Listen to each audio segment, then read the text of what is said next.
Hello friends, आपका स्वागत है आपके अपने चैनल आशीष जिगना में। और बात करते हैं आज आपके लिए बहुत ही खास टॉपिक लेके आए हैं। जो टॉपिक आपके पास है CSIR और आपके पास नेट और JRF से रिलेटेड आपके पास कुछ इन्फॉर्मेशन लेके आए हैं।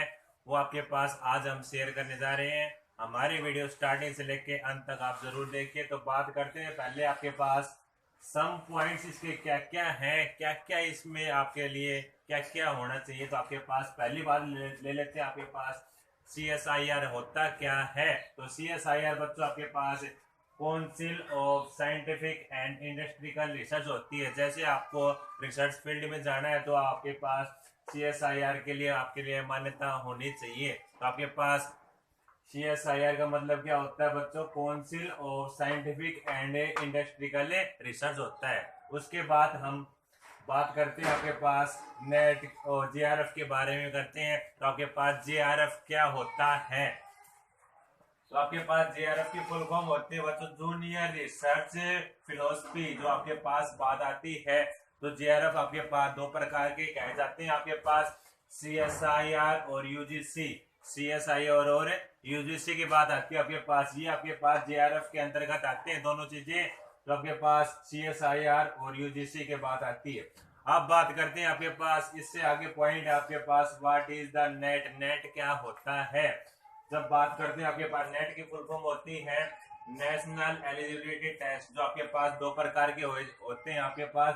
पहला आता है नेट LS के अकॉर्डिंग आता है, फिर आपके पास नेट JRF के अकॉर्डिंग आता है। अब मैं बात समझाता हूँ आपके पास नेट LS का मतलब क्या होता है और नेट JRF का मतलब क्या होता है। नेट LS का मतलब तो जैसे आपके पास जब आप फॉर्म फिल करते हैं तो आपके पास फॉर्म फिल करते टाइम आपके पास दो क्वांटिटी मांगता है आपके पास। क्या तो आपने फॉर्म भरना है नेट LS के अकॉर्डिंग, क्या नहीं आपने फॉर्म भरना है नेट JRF के अकॉर्डिंग। अब बात करते हैं यदि आप दोनों के अकॉर्डिंग आपके पास एक ऑप्शन थर्ड आता है। यदि आप दोनों के अकॉर्डिंग भरना चाहते हैं तो दोनों ऑप्शन आपके पास आ जाते हैं। अब बात करते हैं आपके पास नेट JRF के अंदर जो आपके पास लिस्ट आपके पास होती है, जिसके आपके पास मार्क्स ओबिटेन की लिस्ट आपके पास लगती है वो हाई लगती है, और इसमें आपके पास इसमें कम लगती है as compare to net JRF के अकॉर्डिंग। आपके पास नेट LS और नेट JRF का मतलब आपके पास क्या हुआ? इसके जो आपके पास JRF की आपके पास उम्र होती है वो आपके पास 30 ईयर होती है, वो हम आगे अभी डिस्कस करेंगे। और नेट के लिए आपके पास पूरी की पूरी आपके पास क्या है और वैलिडिटी आपके पास बहुत ही काफी है। अब बात करें थे आपके पास इससे आगे हाउ कैन अप्लाई और एलिजिबिलिटी। इसके फॉर्म भरने के लिए आपको क्या क्या आपने डिग्री या फिर क्वालिफिकेशन होनी चाहिए आपके पास। तो बात कर लेते हैं। पहले आपके पास मास्टर डिग्री होनी चाहिए। मास्टर डिग्री का मतलब आपके पास क्या है? फर्स्टली जैसे आपके पास फॉर एग्जाम्पल के लिए बात आ जाती है MSc हो गई, फिर आपके पास जैसे आपने MBBS कर ली, फिर आपने MA कर ली, आपके पास क्या होगी मास्टर डिग्री आपको मिल गई। तो आपके पास मास्टर डिग्री मिलने के बाद मास्टर डिग्री के अंदर आपके पास कितने परसेंट मार्क्स होने चाहिए? आपके पास 55% मार्क्स आपके होने चाहिए एलिजिबिलिटी के लिए। आपके पास ओनली आपके लिए यहाँ पे छूट होती है फिजिकली जो हैंडीकैप पर्सन होते हैं उनके लिए ओनली 5% की छूट होती है, जो आपके पास एज कंपेयर टू जो आपके पास और ऑल अदर होते हैं। जैसे इसके लिए आपके पास 55% है, बट आपके पास जो फिजिकली हैंडीकैप पर्सन होते हैं उसके लिए इसको फॉर्म भरने के लिए आपके मार्क्स होने चाहिए 50% होने चाहिए। फिर आपके पास बात कर लेते हैं what to do for qualify. यदि आप क्वालिफाई कितने नंबर में क्वालिफाई होते हैं? कई बार आपके पास ये बच्चों का ये क्वेश्चन आता है कि हम कितने नंबर में नेट LS और कितने नंबर में नेट JRF क्वालिफाई हो। तो उसके लिए आपके पास बात आती है नेट LS का जो पेपर आपके पास आपने अचीव करने हैं 105 नंबर, किसमें से आपका टोटल पेपर होता है 200 नंबर का, आपने अचीव करने हैं 105 नंबर आपने लेके आने हैं। अब बात कर लेते हैं आपके पास नेट JRF के अकॉर्डिंग आपने कितने नंबर लेके आने हैं। तो बच्चों आपने लेके आने हैं 130, जिसको आपके पास 130 कितने में से 200 में से आपने 130 नंबर लेके आने हैं। तो आपके पास वो बच्चा आपके पास क्वालिफाई माना जाता है। अब बात कर लेते हैं इससे आगे प्रोसेस क्या होती है, इसके सिलेबस संबंधित बात कर लेते हैं। जो आपके पास क्वेश्चन पेपर आता है और आपके पास टोटल मार्क्स कितने का आता है और आपके पास नेगेटिव मार्किंग कितने नंबर की होती है किस सेक्शन में।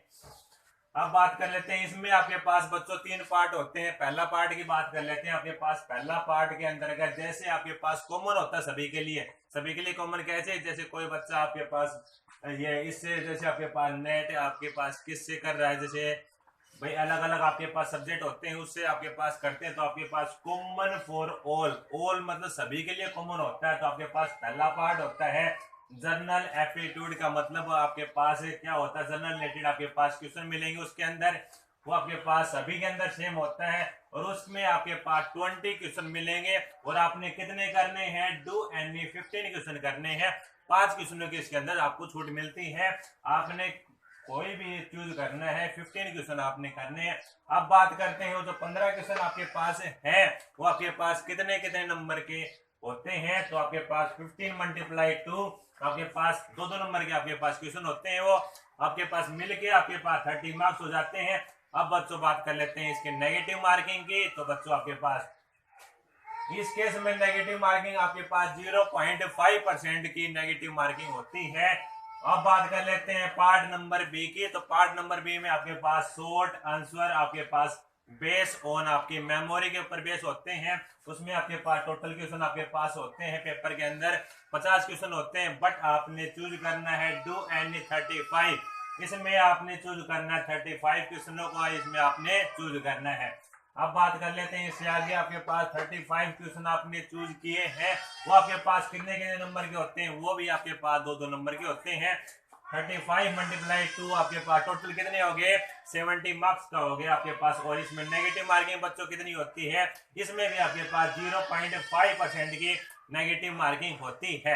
अब बात कर लेते हैं इससे आगे, आपके पास पार्ट नंबर सी में क्या क्या होता है, तो बच्चों पार्ट नंबर सी की बात कर रहे हैं, तो आपके पास इसमें long and application based question काफी डिफिकल्ट पोर्शन होता है आपके पास पार्ट नंबर सी, बट आपके पास इसमें टोटल क्वेश्चन आपके पास पाए जाते हैं 75 क्वेश्चन आपके पास मिलते हैं पेपर के अंदर, उसमें 75 में से आपने कितने कितने क्वेश्चन करने हैं, आपने उसमें आपने करने हैं एनी डू एनी आपके पास 25 क्वेश्चन आपने करने हैं, और एक क्वेश्चन आपके पास कितने नंबर का होता है, इसमें 4 नंबर का होता है, और आपके पास टोटल मार्क्स हो जाते हैं 100 मार्क्स हो जाते हैं। तो आपके पास इसमें नेगेटिव नंबर कितने आते हैं, 1% आपके पास नेगेटिव मार्किंग होती है, बट आपके पास बी और ए पोर्शन के अंदर आपके पास 0.5% की नेगेटिव मार्किंग होती है।